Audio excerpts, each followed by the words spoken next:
No more last minute scrambling, crying into your laptop at 10 p.m., or burning out just to fall short of your launch goals. You can effortlessly hit your launch goals without burning out, and I am going to break down exactly how you can do that in this episode. Whether this is your first time launching your products or your 15th, this is going to be a game changer for you. The first step is to set the intention to do this sustainably. Personally, for me, all my past launches, the intention were to make as much money as possible and achieve really lofty goals. While that might be part of your goal, if your goal isn't to do it sustainably, you might burn out and not be able to actually complete your entire launch. That's exactly what would happen to me. I would go guns a-blazing, I would start way too hot or just be so ambitious and sign myself up for all these Instagram lives or doing all these webinars and masterclasses or doing in-person selling. After a week or 2 weeks, I'd be so burnt out and I wouldn't have energy to continue. That is not the name of the game here. If we want to achieve your launch goals and do it in a sustainable manner without burning out, we need to set the intention to do it sustainably. It doesn't mean that we're not going to set ambitious and lofty goals and try everything we can to achieve it. It just means that we're going to be a lot more intentional, do a lot more advanced planning, and also just be realistic around how much you can accomplish and how much you can get done. It might sound a little bit obvious to have the intention to do it sustainably, but I now have reframed launches because before I pretty much had a trauma response every time I had to launch something for my business because I associated launching with burning out, not achieving my goals, and then being really frustrated. It's taken me time to rewire that relationship and understand that I can do this sustainably, and in fact, I absolutely should. That's the entire philosophy and the entire lens behind my Sustain Your Launch course. This course has taken me over 5 years to build because I have gone through so much trial and error with my previous business. I burnt out so many times trying to do all these different launches, trying to do sales, trying to do marketing and all this stuff. And so I have put everything I've learned into this Sustain Your Success series of courses. I had the product course, the sales course, the marketing course, and then the last one is Sustain Your Launch. And you can find out more info at selenaho.com/launch or click the link down below. This is the entire philosophy I have built the entire Sustain Your Launch course on. And I am incredibly proud of it. It's exactly what I wish I had when I was first starting my business, and really excited to be able to offer this to you at a really accessible price point. And so set the intention to do this sustainably. Once you do that, planning is going to be your best friend and your saving grace here. And I actually get all my clients inside Sustain Your Launch to plan their launches on an annual basis. You want to look at a snapshot or bird's eye view of what's going to go on in the next 12 months so that you can be realistic around spacing out all your different strategies and making sure you're working with your capacity. The other thing with looking at your launches on an annual basis is that it allows you to run your business with a life-first approach. If you know you're going to be moving in the summer, or you know you have a wedding you're going to, or you are personally having a wedding, then you can work around it because obviously you do not want to be doing a launch in the middle of a vacation, or you don't want to be doing a launch if you're going to be getting married because that's super stressful. That's the first reason why that annual launch planning is great.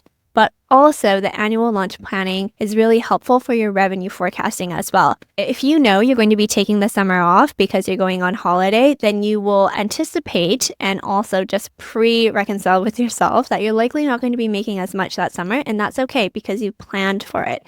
Whereas if you didn't plan for it and all of a sudden you're like, oh my gosh, I haven't made anything this summer, then you will spiral and not have a plan. That's why the annual launch planning is so important. The next step is to also categorize your launches. There's 3 categories that I walk my clients through inside the Sustain Your Launch course, and it's essentially a low lift launch, a medium lift launch, and a high lift launch. A low lift launch is something that's probably cheap and cheerful, not too expensive, and is not going to be too much of a thinking thing for your ideal customer. Ideal customer is not having to think too much before they buy it. Maybe this is a $9 Notion template, or maybe this is a scrunchie, like something that's a low ticket offer, or it's something that you launch all the time and your community is aware of it. On the other side of the scale, it's a high lift launch. This is something that is a high ticket offer or something that's an investment for your ideal customer. They will likely need to think a little bit more before they buy it, or it's something you are launching for the first time, or your community is just not super familiar with. As an example, if you are launching bespoke consulting services, or you have your signature blazer set that is an investment, this is something that is going to be a high lift launch. And then a medium lift launch is between the two, something that is perhaps medium price or something that you launch regularly. The key here is to map out all your different types of launches and then try to stagger it throughout the year. I would not have back-to-back-to-back high lift launches because that is a recipe for burnout. I would probably only do max one high lift launch a quarter so that you have time to recuperate, gather all the learnings, and then go again. You could do a high lift launch, take a break, or maybe a high lift launch and then a low lift launch. See what's going to work for you here. You could do a high lift launch, take a break, or a high lift launch and then a low lift launch, and then just try to work it out. The other benefit around planning your launches annually is so that you can also think about your capacity in advance. With categorizing all your launches into a low, medium, and high lift launch, I would recommend you only have max one high lift launch a quarter, so you have enough time to recover, rest, recuperate, and also reflect and get learnings to help your next high lift launch. If you have, let's say, a high lift launch in January, then in February, maybe you can not launch anything if that's okay with you, or maybe just do a low lift launch, and then you could do a medium lift launch after that, and then maybe another high lift launch in April. Stagger it. The rookie mistake I used to make is I would only do high lift launches. I was like, if I'm launching something, I gotta go all out, do all the bells and whistles. And you don't need that. If you're selling a $9 Notion template, you do not need to roll out the red carpet for that. Versus if you're selling a $9,000 bespoke consulting package. The math's not mathing. If you have limited effort, time, and budget, obviously you should dedicate all of that to the $9,000 package. And then you can do what you can for the $9 Notion template and know that you can continuously sell it. Having these categories and keeping your capacity in mind is such a game changer. The other pro tip here is to give yourself enough time to plan. For a high lift launch, especially if it's your first time launching it, I would give yourself at least 4 to 6 months to actually execute it. The reason behind that is because you need to create a really good sales page. You need to create all the different marketing material. You need to actually create the product as well. Give yourself time. You will always be glad you have more time than less. Having more time is so much more helpful.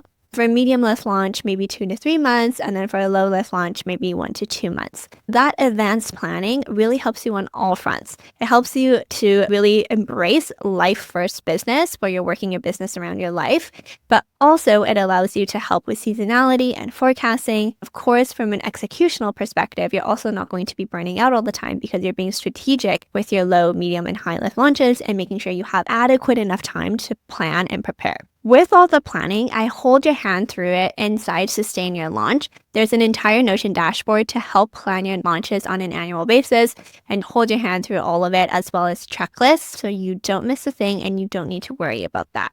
The next step after that is creating a launch strategy for every single launch. No matter if it's a high lift launch, medium lift launch, or low lift launch, the reason why you want to do that is to ensure that you achieve your launch and you have all your ducks in a row. Not only that, you want to have your ducks in a row so that executing is as easy as possible. When it comes to your launch strategy, there's a few things you need to keep in mind. The first one is setting ambitious yet realistic targets. And inside Sustain Your Launch, I have a launch targets and KPI spreadsheet that really breaks it down. But with launch targets, I used to just shoot for the moon. I was like, we're going to go big or we're going home. That wasn't helpful. Because it was so unrealistic, I wouldn't hit the goal and then I'd be so discouraged. As an example, I used to set such ambitious goals. I would try to make 100K with a launch, which for some people that might be doable. But for me at the time, with my community size and what I had going on, it was unrealistic. But I managed to make 5 figures for my launches, anywhere between 10K to 50K, which is still really, really good. But because my goal was just so unrealistic at 100K, I would just feel so gutted and disappointed after every single launch, even though I was making pretty good money. That's why you need to have realistic yet still ambitious targets. The way you do that is by actually having 3 different targets. And I break it down inside Sustain Your Launch. Essentially, we need a minimum threshold. This is the minimum amount you need to actually provide the service or actually sell this offer. And then you want your actual target. This is the one where it's, of course, below the minimum and you would be happy with it. Then you have a stretch target where it's like, if you achieve this, it's amazing. And this is, you're shooting for the moon target. So the problem is I would only set stretch targets. I would be like, I'm making 100K, whereas maybe it should have been 40K, 60K, and then 100K. This is so important. Not only do you need to have the overall revenue figure or the overall number of sales you want to have, but you need to break down how you're going to get there, how much traffic you need, how you're going to measure nurturing, and then of course your conversion rates. And all of those things and the details working backwards will get you to your targets. So you need to break that down. That is so important, because if you have this overall sales goal in your mind, but you have no idea how you're going to get there or no idea what the breakdown looks like, you're not going to achieve it. That's why this detailed target and KPI spreadsheet is such a game changer. But not only that, you want to have a centralized planning document, which I like to call your launch strategy document, where you have everything in one place so that you don't go crazy. Have all your key links in there, have your targets in there, have the key dates, have the plan, the strategies, and the timelines. Just like this is the centralized document where everything goes.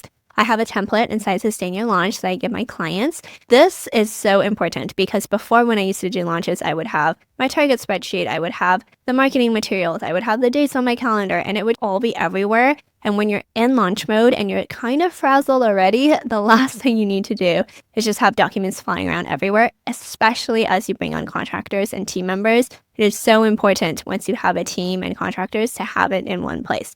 Really take the time to strategize this and plan this. Again, that's why I recommend having months and months of planning if it's a high lift launch.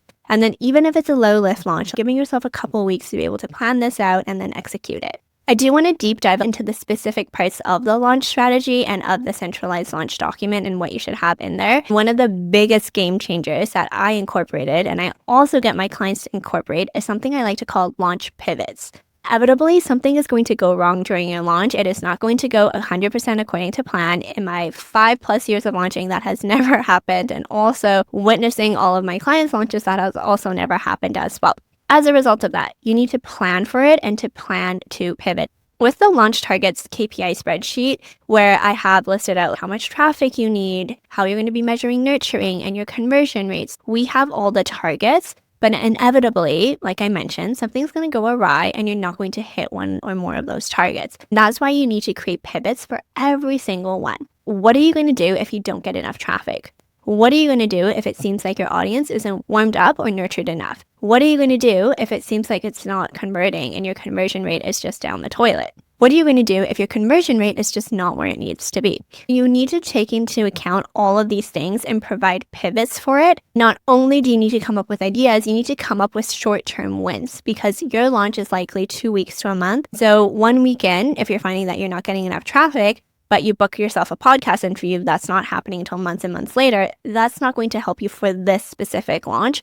So you need to come up with short-term pivots. It is so important to do this during the planning stage because you are level-headed, you are logical, you are clear-minded. Whereas in the middle of your launch, you're likely frazzled, stressed out, overwhelmed. That is not the mental space I want you to be in when you're coming up with these pivots. That's just not going to work. You are your best, most creative self when you are not stressed. That's why I always get my clients to figure out and plan their launch pivots in advance. I give you a whole series of suggestions on pivots inside Sustain Your Launch, so you can also just grab those, be on your merry way, but also come up with some more for yourself and for your business as well. And breaking down the strategies and also the pivots a little bit more, the first most important thing is traffic. Like I mentioned, if not enough people know about you or not enough people are in your community, you may not reach your launch goal. It is really important we have strategies around increasing your traffic right before your launch and what I like to call the warm-up or the nurture period. And also, as you're launching in the middle of your launch, if you're noticing that the KPIs are a little bit off, the targets are a little bit off, and you actually need more traffic, there's ways for you to be able to get more traffic in an organic manner, so free as well as paid. I outline all of this inside Sustain Your Launch. The next step is to ensure that your nurturing strategies are on point as well. Like I just mentioned, there's this nurturing or warm-up phase, and I like to call it the pre-launch phase. But this is where we are building credibility, building trust, and also building hype for your launch. This is so important. I'm noticing that the warm-up phase actually takes longer and longer nowadays because people tend to be a little bit more hesitant to buy, especially if they never worked with you before or have never bought one of your products. So understand that and know that it's going to take time and just give it that time it needs. You have your traffic, you have your nurturing, and then the final step is to convert them and make that sale.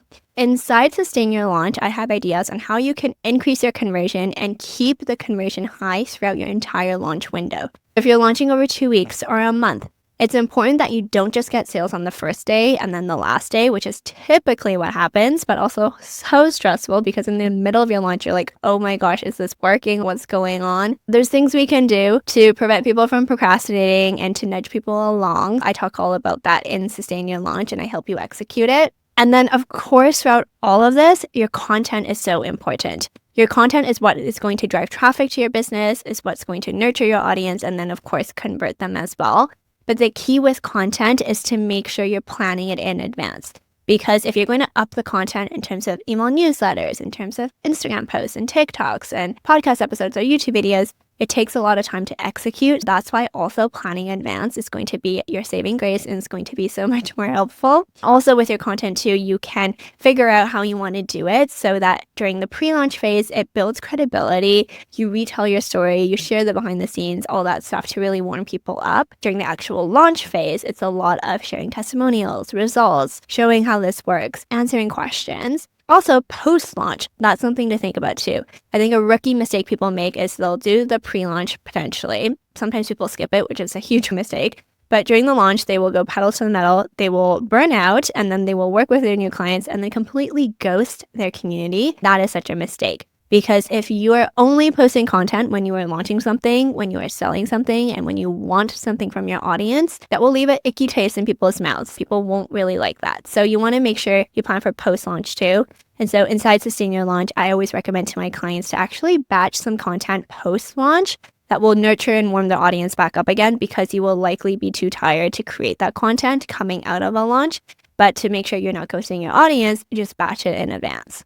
Now that we have this strategy, the next step is to actually execute it and execute it sustainably.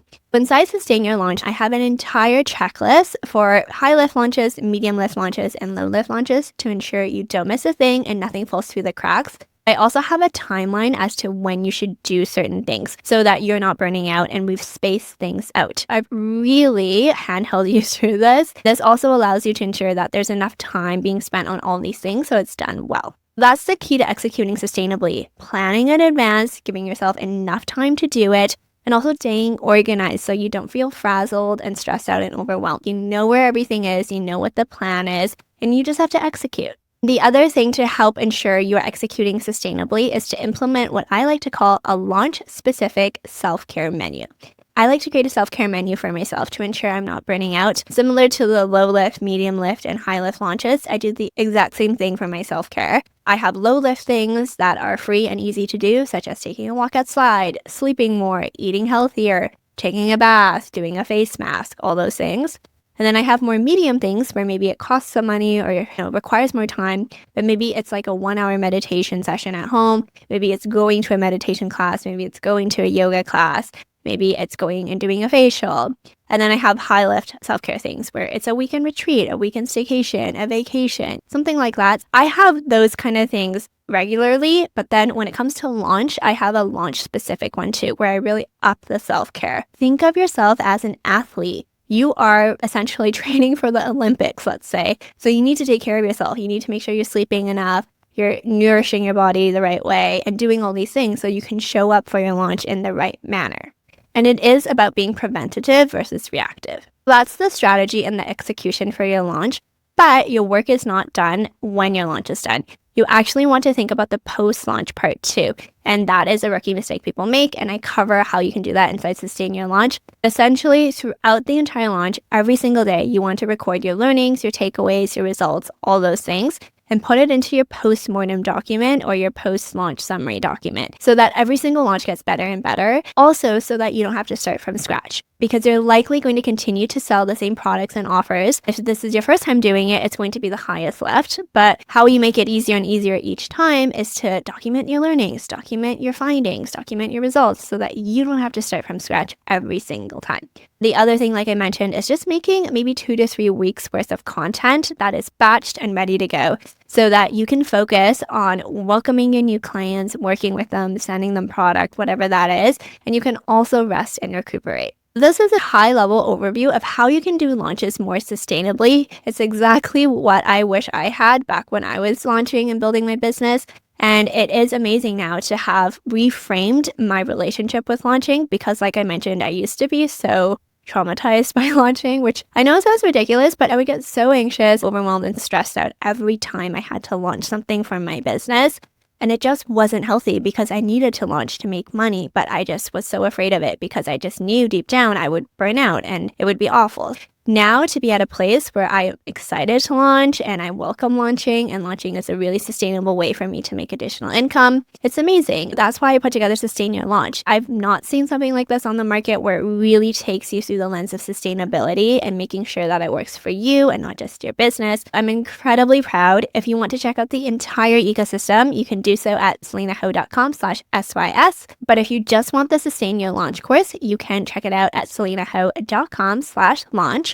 or click the link down below. I'm super excited to potentially support you inside Sustain Your Launch and the rest of the Sustain Your Success courses. As always, if you have any questions, comment them down below or send me a DM at Selena J. Ho, and I'm cheering you on.